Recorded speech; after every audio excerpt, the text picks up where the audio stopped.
Okay, there we go. Let's rewind that.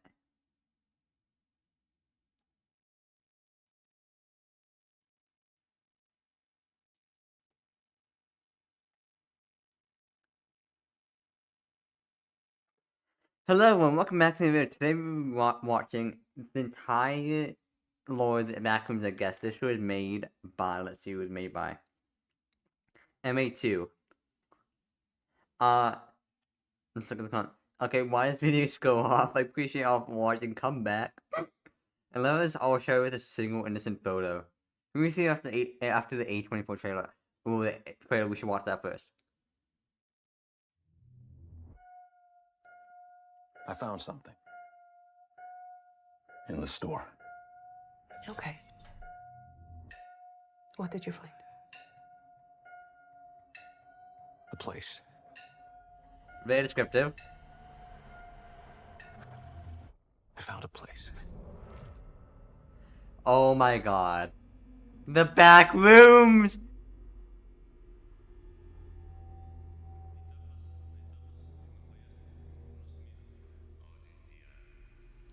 हम जमीन के रहने वालों की तरफ से Hello? आपको खुशामदीद कहते हैं। Anyone there?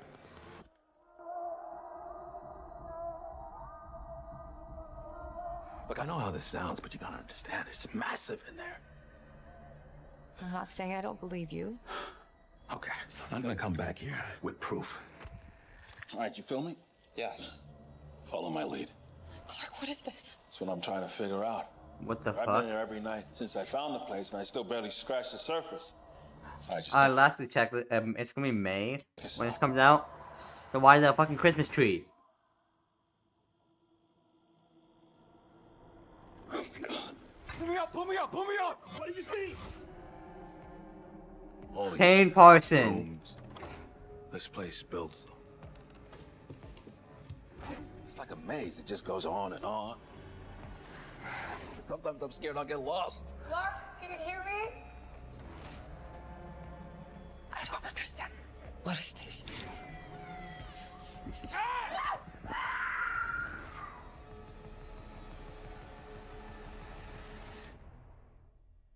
It's beautiful. Am I right? Hello? What the fuck?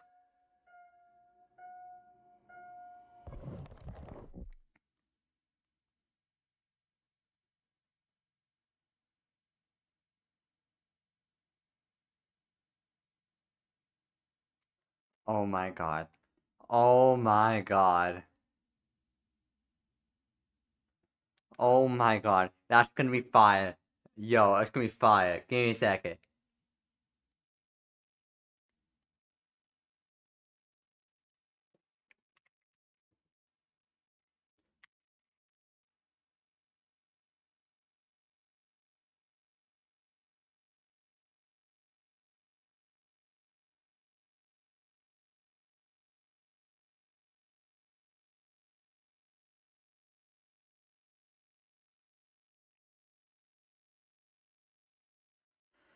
Okay, let's watch the entire Lord of the Backrooms, I guess.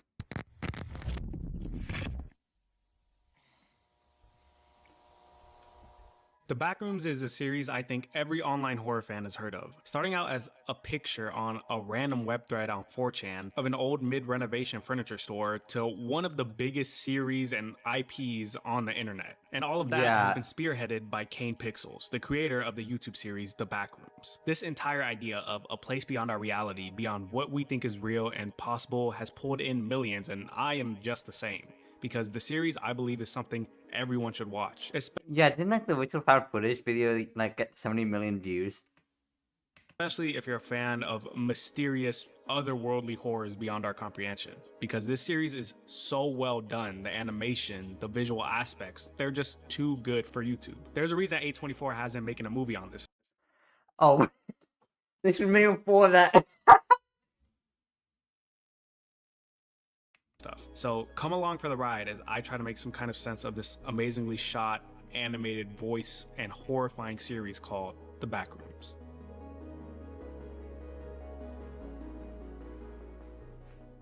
Found footage was released on January 7, 2022, and we open up to a group of kids making some Oh, I need to get some candy because this is gonna be fire!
We are so back. We are so back. Anyways,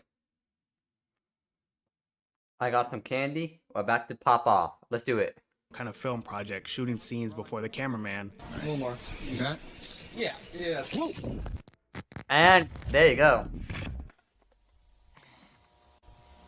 You may Although, yeah, I do like the series. However, I do want to think something interesting. I want to see what it would be like from in just like this instance, for example. What would it be like from the kid's perspective, like looking upon the cameraman and then he just like falls through the floor. I want to kind of see that perspective. It might be interesting. not know that the origins of this place actually come from an old 4chan user posting this image in 2011 to the website, and the most famous comment under this post reading, "If you're not careful and you no-clip out of reality in the wrong areas, you'll end up in the backrooms." This is where it originally got its name, and no-clipping is a video game term of phasing through walls into other inaccessible areas, just like we see our cameraman do accidentally. And this to me actually makes the backrooms such a horrifying thing to think about. Imagine one day you're living your normal life, and one wrong step, 1 second of bad luck, one fall of the atom, and you're gone, disappearing from reality into somewhere foreign, which is the situation we find our cameraman in. The backrooms, like shown here, is described to be a maze of rooms stretching seemingly forever. Originally, it's supposed to have hundreds of levels, and we see glimpses of this as Kane shows many different areas throughout the series, but we'll get to that as it comes up. This yellow maze is referred to as the complex on the Backrooms wiki, and a lot of the story happens here, so get used to seeing that shade of yellow. The cameraman is justifiably frightened, and peeking around seems to be alone, but feels something stalking him. Turning around, and just for a split second, catching the glimpse of someone or something peering around the corner. After some time, he stumbles upon this crack in the wall that truly shows how unfathomably big this place really is, showing a huge long hallway that seems to stretch endlessly. Reality here seems to follow no rules, coming across a ladder that leads into a hole in the wall, leaving me with a strong question, are there other people here? Adding to the horror of this seemingly desolate place. As he walks around, he comes across more signs of life as he sees arrows drawn on the wall pointing him towards... Okay. I think I know what's about to happen. I'm turning my volume down.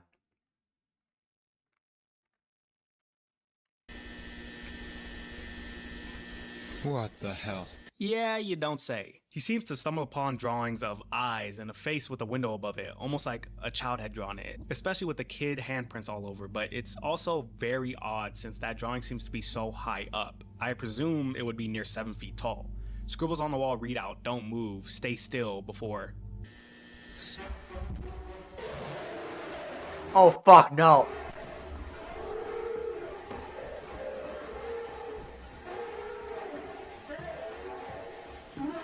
Run! You hear an almost robotic shriek, like if a screaming person has their voice put through a radio or robot filter cranked on high. A chase ensues, and we get glimpses of the creature that I can only presume was the one stalking the cameraman beforehand. It seems to be the shape of a towering human, but with a skinny body and huge head, looking more like a kid's stick figure drawing than anything. He is subsequently chased around the complex, looking back to only see the creature's right on his tail, while it screeches out, sending chills down my spine. He then enters the room of mirroring doorways, again seeing the monster behind him, but if we stop and look at it, we can see it actually isn't any sort of creature or animal, but looks more like the Venom symbiote without a host, seeing clear holes through its arms and legs, so it's almost a triangular blank face. He quickly approaches a dead end with the only option is to jump down a dark hole, but honestly, he's left with no choice. Surviving the fall, he's able to get away for now, but jumping down has placed him in what looks like the basement of a house. Climbing up the stairs, he sees that the place actually has working switches where he could turn the lights on and off. But also, I'd rather keep the lights on. House. He has actually entered a huge apartment. I say that as literally all my lights are off. Or hotel complex surrounding. I mean, the hallway lights on, but you know what I mean. An empty courtyard. The loneliness of this place gives me the creeps. It really takes me back to the times of when I was a kid walking around the hotel my family was staying at on our trips. Seeing no one in a place you know should be full of people is terrifying to say the least. I mean, look at Will Smith in I Am Legend. That man went crazy real quick. To add to the randomness of this place, there's even some rope and a real-life waste management garbage collector in a room, looking like a piece of fine art. But at this point in the video, I began to really think, what is this place? It seems to have glimpses of the real world inside of it, but nothing of actual people, or even an upkeeper taking care of the place, even though it seems nice and clean. As the cameraman continues on, he comes to this long, straight tunnel, and as he approaches, we can see that there's hundreds of these places spanning what seems like forever. I'm not sure how the cameraman gets past this, but he ends up going through what he believes is an exit door, but ends up back in the complex. And from this, we can kind of infer that this area is the main hub of the entire structure. I don't know if we can categorize it as levels just yet, but when you think about it, he jumped down a hole leading him to level 2, and coming back up seemingly placed him back to the start. But trying to make logical sense of this place is impossible with infinite looping corridors and structures so big they disappear from your eye view. This all can't be possible. Now, moving around more slowly due to the fact that he knows what lurks around the corners, we begin to hear what sounds like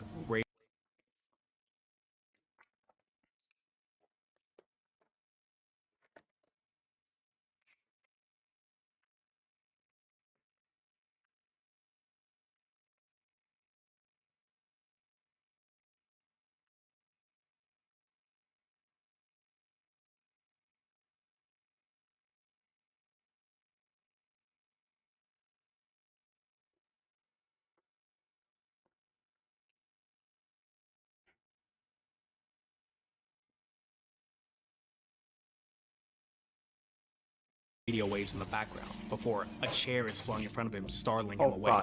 And he is forced to hide in a small crevice in the wall, and we finally get the full body image of the creature once again. Seeing the proportions of this creature is a little off from the first time we saw it, and it makes me kind of think, could there be more than one of these things in this place? I mean, it's not unlikely to think that, but it seems to be made out of the same kind of goo held together at the joints despite being paper thin.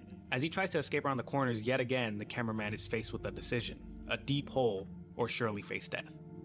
But luckily, he doesn't have to make that choice. Oh, fuck no!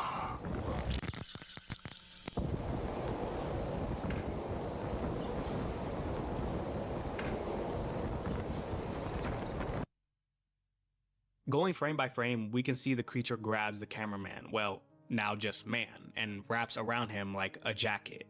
And the camera seems to no-clip back out of the backrooms and thousands of feet above the ground. This ends the first video, but this isn't all of what this upload has to offer, because if you look in the description, we can see a date saying September 23rd, 1996, along with a link to another video. Before we venture into that link, let's first look back at the beginning of the video when the boys were filming their project. You can see a date for July 4th, 1991 on the clapboard. And hey, wait a minute, is the cameraman named Kane Pixels? Did Kane just kill himself in his own video? Anyway, the 1996 date seems to be the Wally, day what the are video you was talking uploaded, about? 5 years later than when originally recorded. We saw the camera was still rolling and presumably intact by the end of the video. So does this mean that someone found the footage and waited 5 years to post it? Or could it be that time moves much differently in the backrooms, moving 5 years while he was in there, or possibly pulling the cameraman into the backrooms in 1991 and spitting out the camera in 96? Meaning that there's some kind of time travel element at play. But let's not take too much time dwelling and look at the linked video titled Mar 11th 90 archive.tar, which I presume stands for March 11th 1990. The video itself is unlisted and came out a day after the original found footage short film, and looking in the description again, we can see that the footage was compiled on June 1991, a month before the cameraman slipped into the complex. The video itself shows a compilation of pictures, the first one looking like early construction of the complex, almost as if this place was being built, but that would be utterly impossible with just how big it is. We're also shown an image of what I thought was some kind of computer hardware, but could possibly be a layout of the backrooms. Seeing this huge empty space on the right reminds me of the break between the walls that seem to have gone on forever, so maybe there is a way to navigate this place. Later in the video, we are shown what seems like workers of some kind of system with their faces redacted, and now a more fully formed complex room and what looks like workers observing the complex. But why? We are then shown a picture reading Null Zone 4 with very blurred text at the bottom right.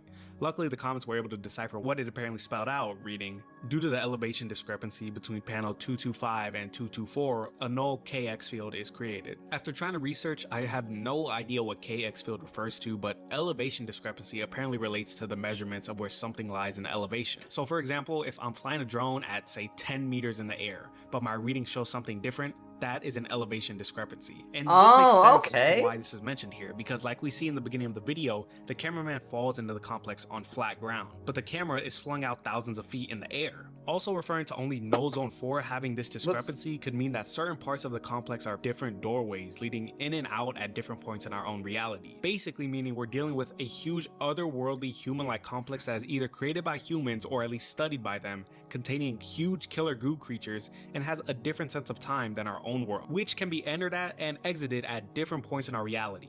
Oh yeah, I live for stuff like this. The next picture shows some kind of chamber with pipes all around it, looking like something NASA would build. I'm unsure the importance of this right now, but if I had to guess, it looks like some kind of doorway. Whew, dang, and that's all in video 1. Strap in, folks, we got a long ride ahead of us. The Oh, next video Lord. in the series, the third test, was created July 2nd, 1988. The earliest date yet, and opens with a robotic voice reading the information about a company called Async Research Facility, which is in the middle of testing a low proximity magnetic distortion system, which I have no clue what that means, but I believe it has something to do with all the machinery and doorway we saw earlier. As blueprints and still images of machines and workers pass on screen, we are told about the background of this entire experiment, and particularly how the third test, which is the title of the video we're watching now, was not released. On top of that, we also learned that this entire thing is a US government funded program, because of course the government has something to do with this. Of With course. an odd blue screen of text popping up, I can't fully understand what it's trying to say, but I can read the words are facilities to reinstate their progress. Not sure if there's more to that, but we also learn of the vice president of Async named Ivan Beck. Totally won't be an important figure going forward, who has described the purpose of this machine as focused on helping residential needs and saving money on property construction and management. With that in mind, could the connection be made that this was a program meant to house the growing population of the United States?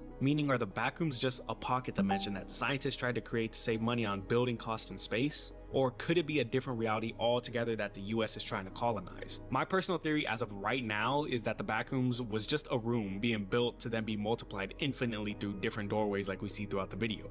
But something more has to be at play here, because that doesn't answer what those creatures inside are.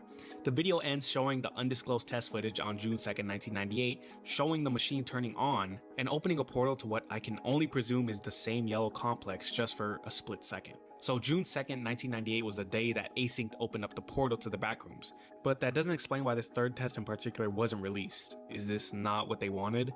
Jumping forward more than a full year later, episode 3, First Contact, takes place October 17th, 1989, opening up to an FBI warning, backing up the claim that yes indeed, the US government has a hand to play in this, along with the Async logo. Get used to hearing about them a lot too. Text on screen shows that this is test 6, showing more equipment at work, presumably all needed to run whatever doorway they've created, along with modification lists seemingly showing different ways that Async is changing the doorway, having detectors, monitors checking vibrations, and introducing before a screen for just a split second pops up, giving a code that when reversed reads DNCH/DY equals 8000, followed by 3 failures. Looking through many comments, people have different sources of what DMCH/DY equals 8000 refers to, but all of them seem to coincide that it has something to do with particle collisions. Reading this Cornell University article on it, it seems to be the I'm not maximum reading amount all of that. particles that can be created from these collisions. It's actually really cool to see that Kane is incorporating some real-world science into this series. It just gives an extra layer of reality. Since these particles release a huge amount of energy, this might be the way that they are opening the gateways into the backrooms. Even being shown what looks like the blueprint Yo, Chad, should I try this? No, I'm to kidding. part of the magnetic distortion system that, if you remember, being what they refer to as the doorway.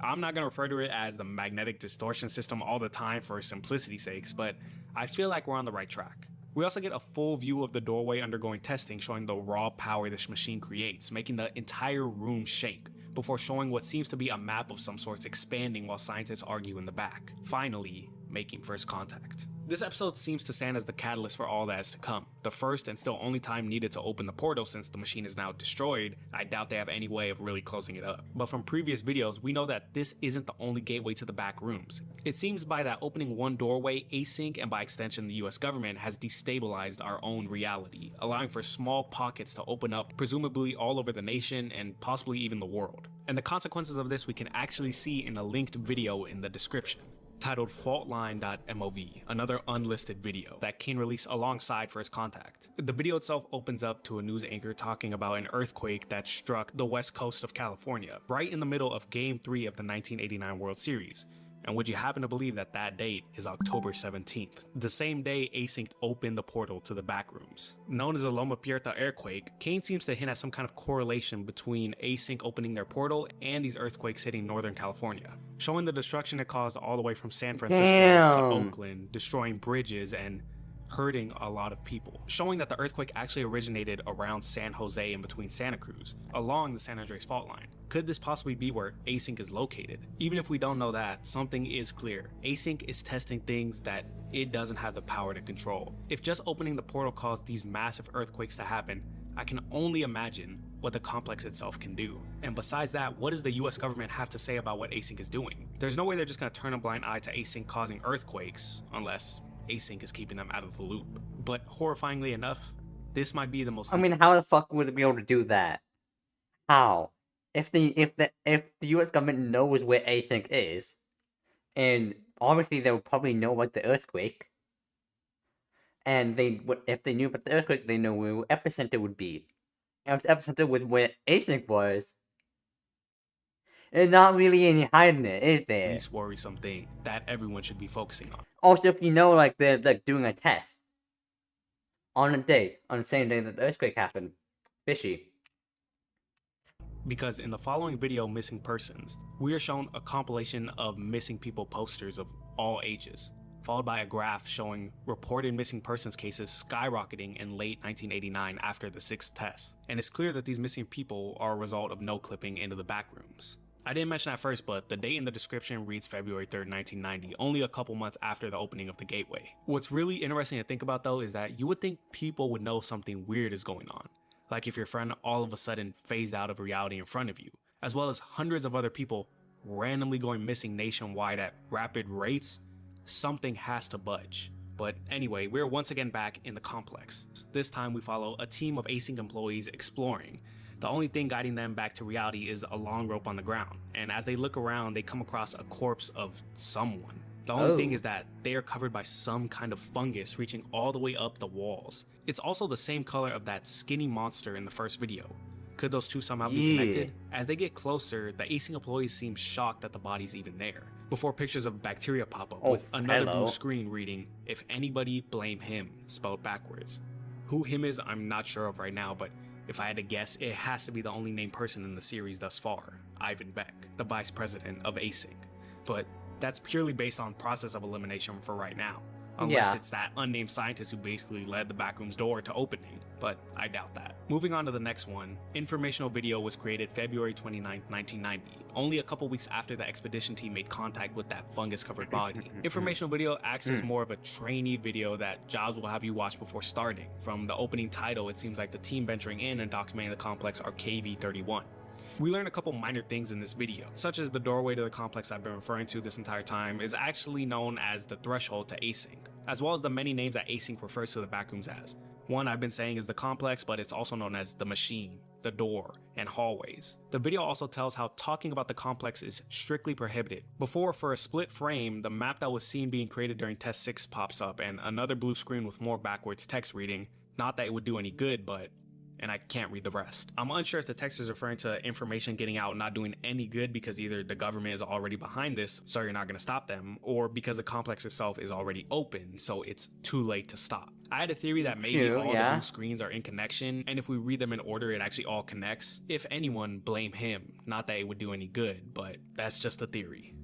Not a game theory. After this, the video shows how you're supposed to enter the complex, only going in groups at a minimum of 3, before switching to that day's expedition. At 11:36 a.m. we are shown the recording, and it seems that they have rebuilt the threshold, making the entryway more secured compared to when we last saw it, basically on fire. And as they walk and talk, it's hard to describe what exactly they're saying since the suit muffles their voice, but they seem to be talking about a situation that happened 2 weeks ago during their voyage, possibly referring to the corpse they had found and gathered to be further studied, which is something we will see coming up. This next part though, I have some trouble hearing what they're saying. I mean, do you really think that that's actually a thing in your situation? I mean, there's too many variables. It seems he says, I mean, do you really think we would go back to a toxin in this situation? I mean, there's too many variables. I'm unsure if that's exactly what's being said, and if anyone in the comments knows better than me, it would be a huge help. But if they're saying toxin, I want to believe they're referring back to that black fungus that was surrounding the corpse, possibly showing how the complex itself might be a toxic environment. I mean, they are wearing hazmat suits, and I never mentioned in that first found footage video, the cameraman at one point does cough while walking around.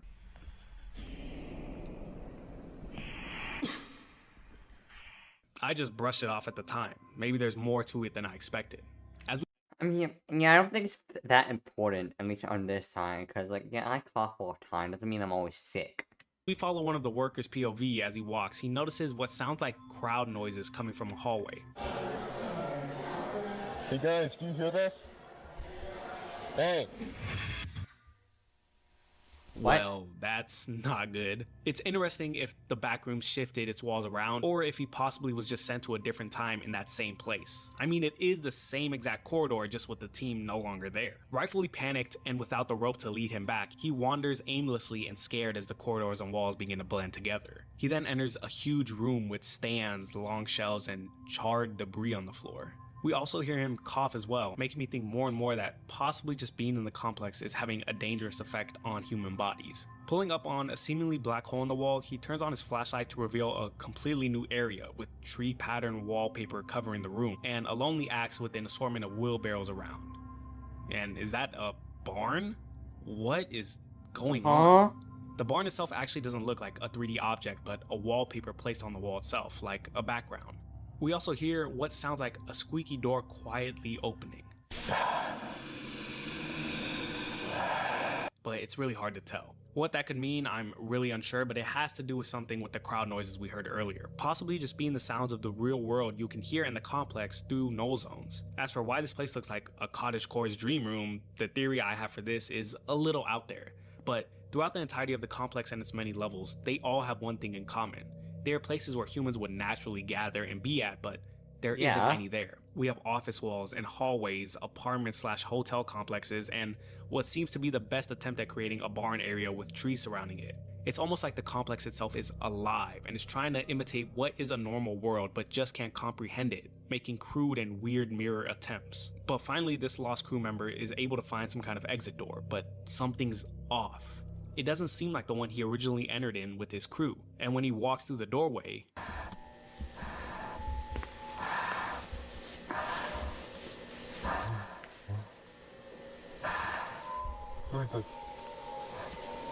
Hello? Oh. Oh no, good. Oh no. it seems some kind of alarm is set off, but we actually can see the threshold door right there in front of him.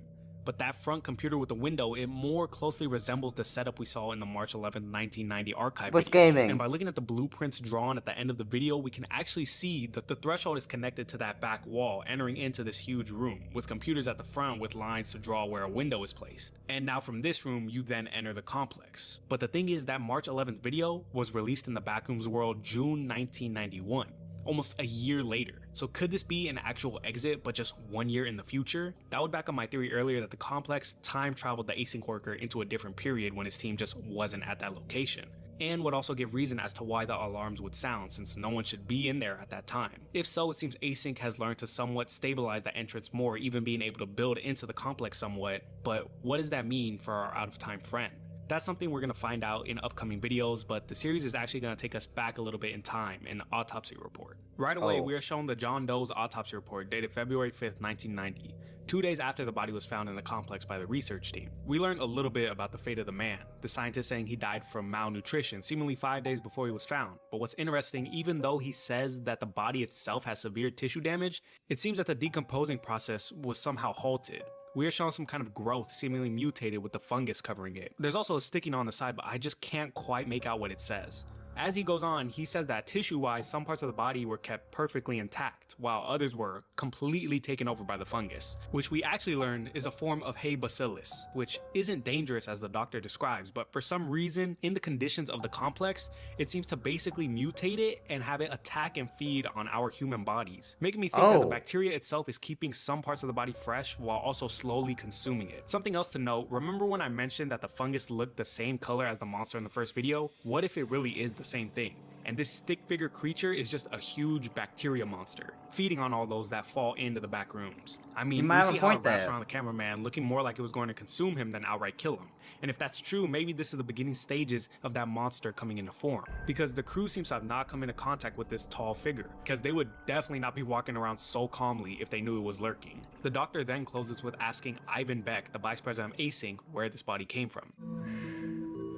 Mr. Beck, may I ask where this subject came from? So it seems that the complex and the project itself really is kept under wraps, especially if their own autopsy team doesn't know what's happening. The video closes with a very creepy compilation that I'll just let you guys watch.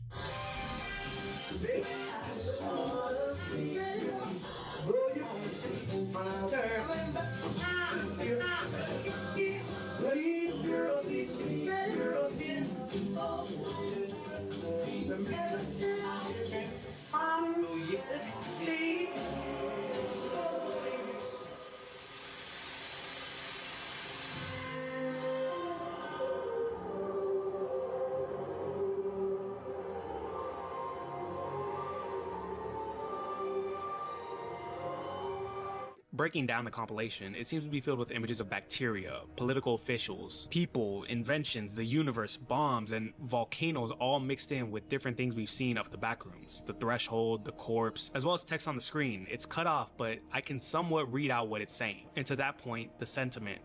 All serious engagements in this environment was never suited for mankind. To maintain delusion would be to condemn. Ending on this picture of the threshold when it first opened with what I can only describe as either the sun or some kind of nuclear bomb detonating overlaid onto it. The video itself has a lot of things in it, but the overarching message that it seems to be trying to tell is that these are important events, moments in history that changed the course of the world. The sailing of Christopher Columbus, the creation of cars, space exploration, along with moments of mass destruction, nukes being dropped, volcanoes erupting, along with men in suits that oversee everything. The bacteria is of course referring to the fungus found in the backrooms, but to me honestly, it seems that the video is implying the contact that Async and the US government has made with the backrooms is an event so huge it can be compared to other world-changing moments in human history.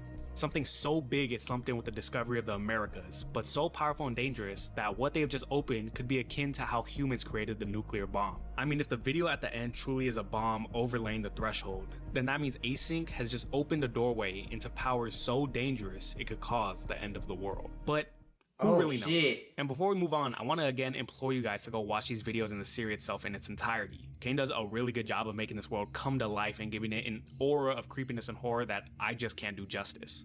So if you do like the series from what I've explained, stop, go watch. I'll link it in the description below and I don't know, watch the whole thing, get the full experience, or just continue on from where I left and come up with your own theories. Just make sure to come back and let me know what you thought of in the comments. But if you're still here, let's move on to the next video, Motion Detected. It seems some time has passed, moving us to March 5th, 1990. The Async crew is beginning to build out the room in front of the threshold like we saw in their blueprints. They have also set up cameras in front of the doorway and along certain diagonals so they can watch anything that might move.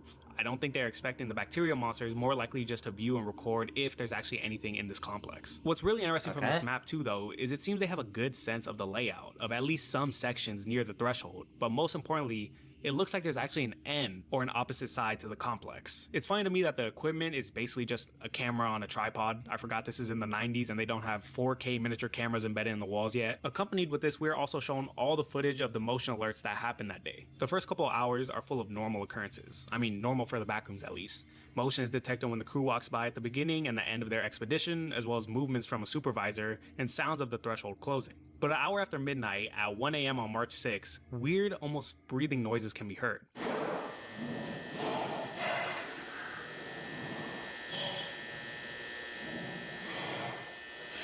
What the hell?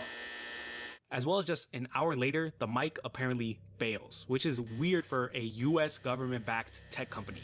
You'd think they would get some mics that don't break, but finally, we actually see some kind of movement in the far left corridor. It looks only like a shadow of tentacles moving around in the air, but there's no way to know exactly what it is, because this doesn't look like the bacteria monsters we were seeing before. But looking back at Found Footage 1, I noticed that as the cameraman was being chased by the monster, it seems that he no-clips through the walls. It's really hard to see, but rewatching it back, he just phases through the ceiling, through the wall in front of him. And for a series so interwoven and particularly fleshed out, I don't think this is a mistake. And like we see with this tentacle here, it seems to be floating and flies through the ceiling. So on top of the horrors that those creatures already bring, are you telling me they can also phase through walls? But how is that possible? Why would they be able to do that? We know the complex has null zones where people can phase in and out of it, but could it also add that property to different organic matter? We're just gonna have to keep a close eye on moments like that to see if we can get any more evidence. But for now, let's move on to Prototype. Prototype, unlike Motion Detected, is not straightforward at all. It's much different than what we are used to for the backrooms. We're shown test footage of what seems to be the first test model of the threshold, albeit on a much smaller scale, but just by seeing the power it's able to create and emit, there's no doubt in my mind we're looking at the beginning stages of the machine. It seems to be a metal ball surrounded by shooting mechanisms, which, if I had to guess, shot particles out of it. But this video... You wanna know what would be kind of funny?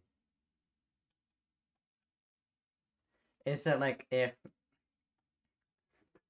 imagine if like you shot like I'm not saying you should, far from it, exactly the opposite. Don't do it. But if this was real and imagine if you shot it at like a person and did like fucking nothing, like oh I'm like enveloped by like weird light now. Okay.